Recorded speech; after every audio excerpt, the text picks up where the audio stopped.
Well, despite years of work on Capitol Hill, the 2018 Farm Bill has, wrapped up the first leg.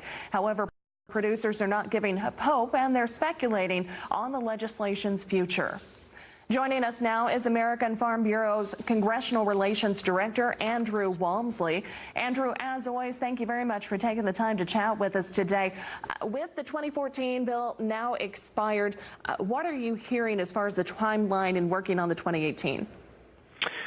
So first off, thank you for having me. Obviously it's a little bit of a disappointment that September 30th has come and gone and the 2014 Farm Bill expired, but I think we're pretty optimistic still that we might be able to get a bill done before the end of this year.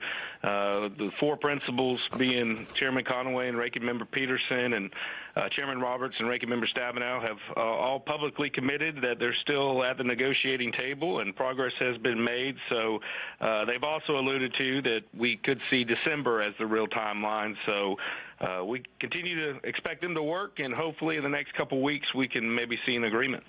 Andrew, why is it important that they get this done within the next couple of months, and most importantly, get it actually passed before the end of the year?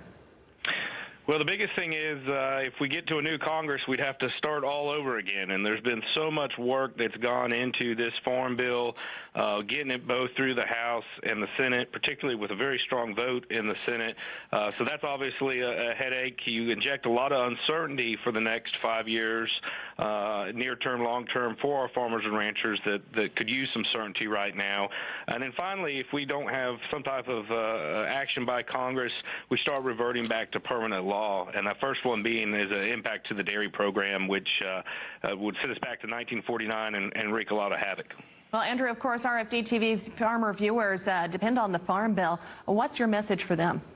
Well, there's a great opportunity right now. A lot of members of Congress, the House is already out. The Senate will be wrapping up here in the next couple of weeks.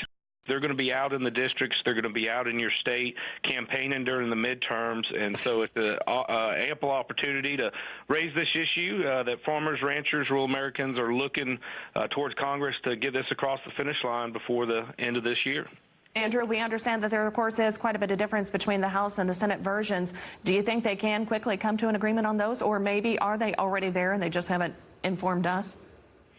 No, I think there's still just a little bit of disagreement in a couple of the titles. I think we saw Chairman Conaway allude over the weekend that it's not necessarily one specific issue, or that there's the weight of all the issues together should sink the bill. It's just a little bit more time to hopefully get to an agreement and get that wrapped up, and maybe see a bill signed into law after the midterms. All right, Andrew, thank you very much. Again, talking with Andrew Walmsley. He's with the American Farm Bureau Federation, joining us on the phone here this morning from Washington, D.C. For more information, go online to